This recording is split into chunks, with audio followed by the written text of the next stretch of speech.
मध्य प्रदेश के छिंदवाड़ा में एक परिवार अपने घर लौटता है 12 साल बाद। दरअसल 12 साल से वो लोग विदेश में रह रहे थे और उसके बाद अपने घर वापस लौटते हैं।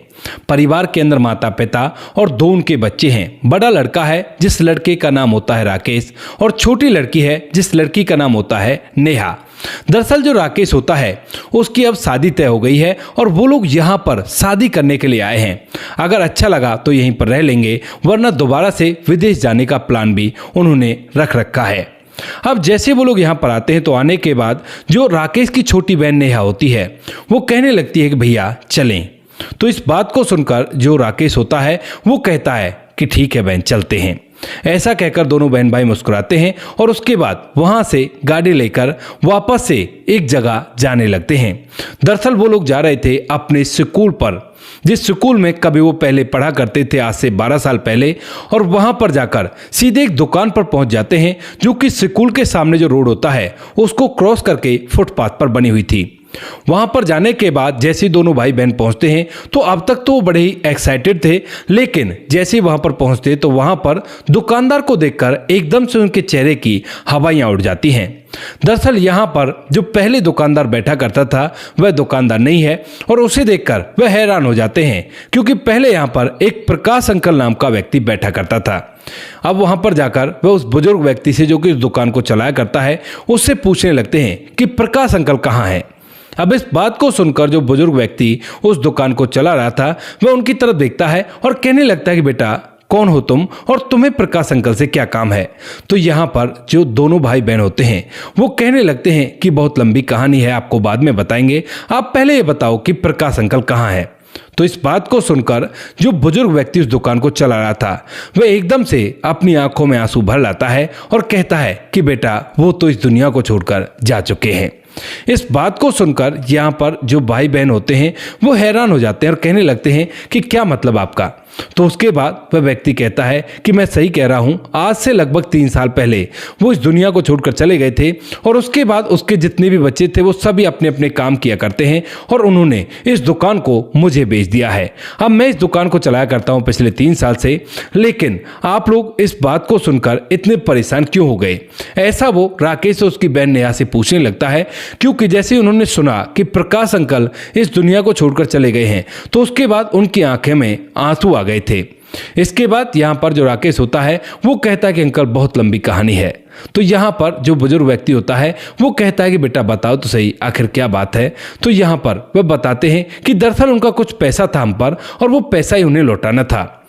इस बात को सुनकर जो बुजुर्ग व्यक्ति होता है वो कहने लगता है कि अगर ऐसी बात है तो आपको उनकी पत्नी से जरूर मिलना चाहिए। इस बात को सुनकर जो राकेश होता है वो कहने लगता है कि मतलब क्या है आपका। तो वो कहने लगता है कि आप अगर चलकर देखोगे तो ही आपको पता चलेगा। इसके बाद जो राकेश होता है वो कहने लगता है कि ठीक है हमें ले चलो वहाँ पर। तो यहाँ पर जो बुजुर्ग व्यक्ति होता है वो उन्हें एक एड्रेस बताता है और कहता है कि खुद ही जाकर देख लेना, वहाँ पर जाकर तुम्हें सब कुछ समझ में आ जाएगा, अगर कर्ज ही लौटाना है तो।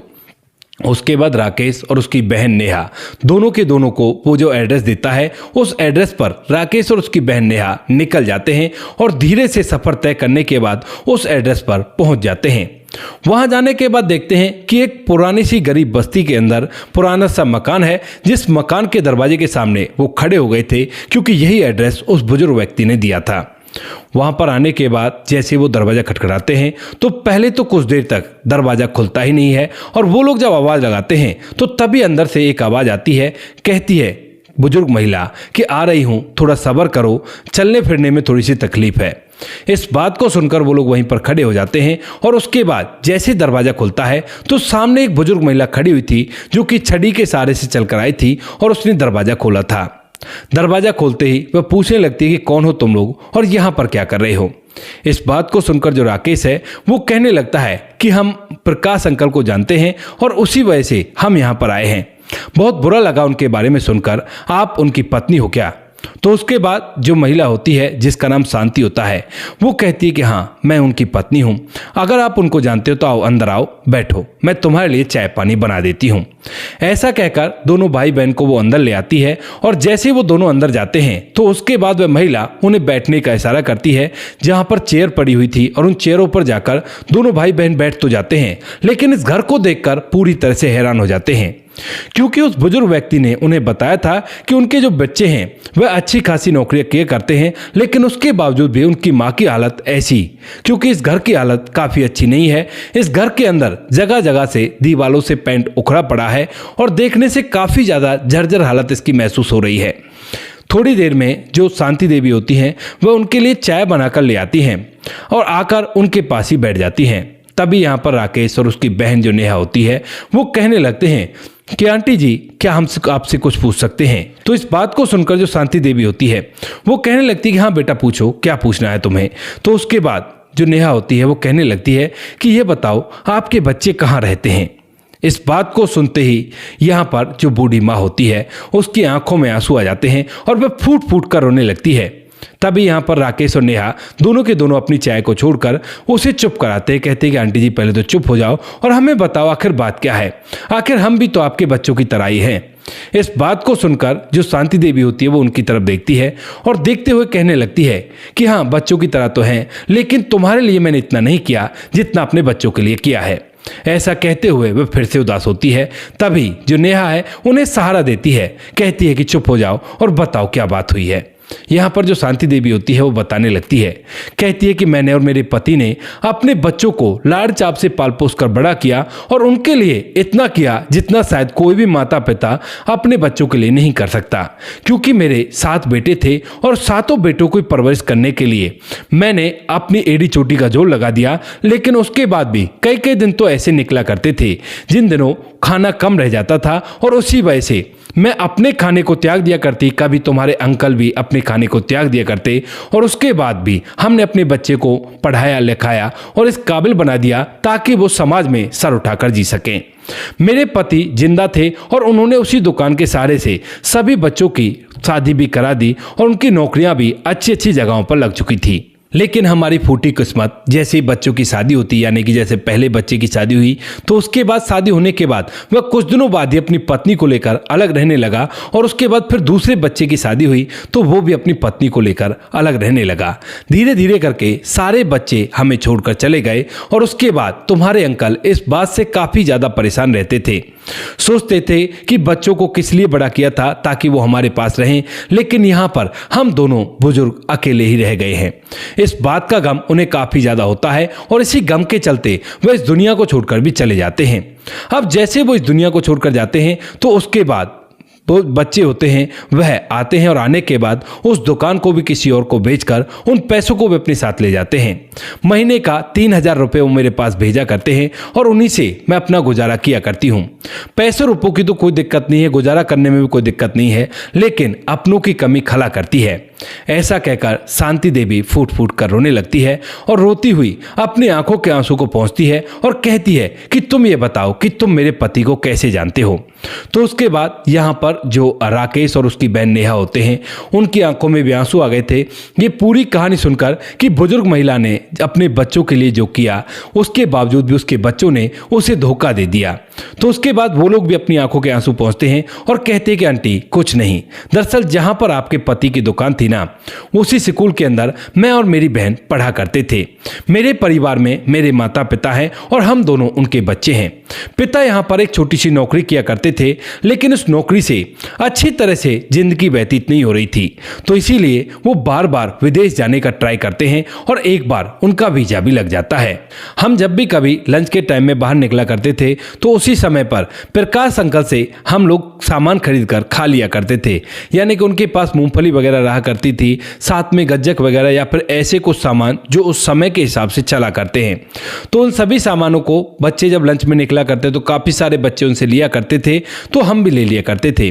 कभी कभार जब हमारे पास पैसे कम रह जाया करते थे तो हमारी उधार भी कर लिया करते थे, यानी कि पैसे अगर ना हो तो उन पैसों के लिए मना कर देते कि कोई बात नहीं बेटा कल दे देना। ऐसे करते हुए हम पर उनके 25 रुपए हो जाते हैं। और उसके बाद एक दिन अचानक से जब हम लोग स्कूल से वापस लौटते हैं तो उसी दौरान जो पिताजी थे वो बड़े खुश थे, माँ भी बड़ी खुश थी। और जब हम पूछते हैं कि आप इतने खुश क्यों हो, तो वो लोग बताते हैं कि विदेश का वीजा लग गया है और हम सभी लोग अब विदेश जाएंगे और वहीं पर पैसा कमाएंगे। इस बात को सुनकर हम लोग भी बड़े खुश हो जाते हैं और इस खुशी के चलते ये बातें भूल ही जाते हैं कि प्रकाश अंकल के 25 रुपए हम पर उधारे रह गए हैं। उसके बाद हम लोग वहां से विदेश चले जाते हैं और विदेश जाकर अपनी पढ़ाई लिखाई आगे की वहीं पर करते हैं। और हम लोग जब कॉलेज में पढ़ाई कर रहे थे तो उसी दौरान एक व्यक्ति आता है कॉलेज के अंदर, हमारे क्लास में पढ़ने वाला एक लड़का होता है, उसके पास आता है और उसे कुछ पैसे देता है। इसके बाद वह व्यक्ति तो वहां से चला जाता है और जब हम उससे पूछते हैं कि तुम्हें इसने पैसे क्यों दिए हैं, तो वह बताता है कि मेरे पिताजी का इन पर कर्ज था और वो पिताजी तो अब नहीं रहे हैं, इसी वजह से ये मुझे इन पैसों को देने के लिए आए हैं। कहा है कि किसी का कर्ज मुझे नहीं चाहिए। अब इस बात को सुनते ही जब दोनों भाई बहन इस बात को सुनते हैं तो एकदम से उन्हें वो बातें याद आ जाती हैं जब वो प्रकाश अंकल से सामान लेकर खा लिया करते थे और उनके 25 रुपए उन पर बकाया रह गए थे। दोनों भाई बहन इस बात को सुनकर यहाँ पर फैसला करते हैं कि वो चाहे जैसे भी हो उनके 25 रुपए को पटाएंगे और इसी बात को सोचकर वो अपनी आगे की जिंदगी जीते हैं।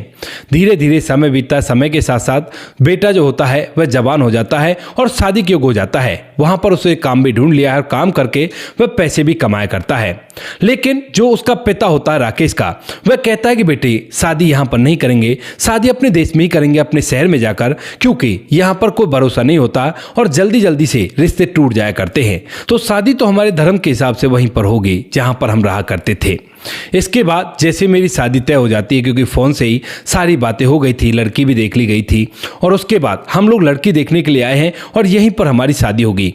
माता पिता के साथ हम लोग विदेश से वापस आ जाते हैं और वापस आते ही बहन जो होती है उसे ये बात याद थी और वो कहने लगती है भैया चलें। तो यहाँ पर मुझे भी वो बात याद आती है और उसके बाद मैं भी मुस्कुराकर चलने के लिए तैयार हो जाता हूँ।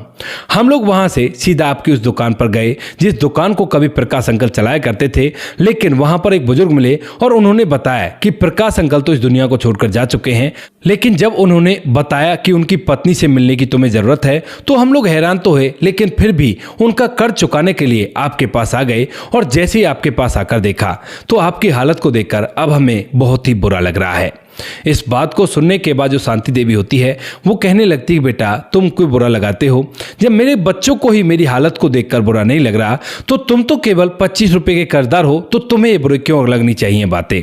उसके बाद जो बहन भाई होते हैं वो कहने लगते हैं कि दरअसल बात वो नहीं है, बात यह है कि हम 25 की जगह 25,000 रुपए देने के लिए आए थे, क्योंकि प्रकाश अंकल बच्चों से बहुत ज्यादा प्यार किया करते थे और उन्होंने हमारे साथ भी वैसा ही किया था, यानी कि हमसे भी प्यार से बात करना और हमारे पैसों के लिए भी कभी मना नहीं किया। कितनी भी उधार हो कोई भी दिक्कत नहीं है। कई बार तो 100 रुपए भी हो जाते थे, लेकिन ये 25 रुपए रह गए थे तो हमने सोचा कि कई गुना बढ़ाकर उन पैसों को देंगे और प्रकाश अंकल बड़े ही खुश होंगे। लेकिन यहां पर आकर जब आपकी कहानी देखी तो ये 25,000 भी कम लग रहे हैं।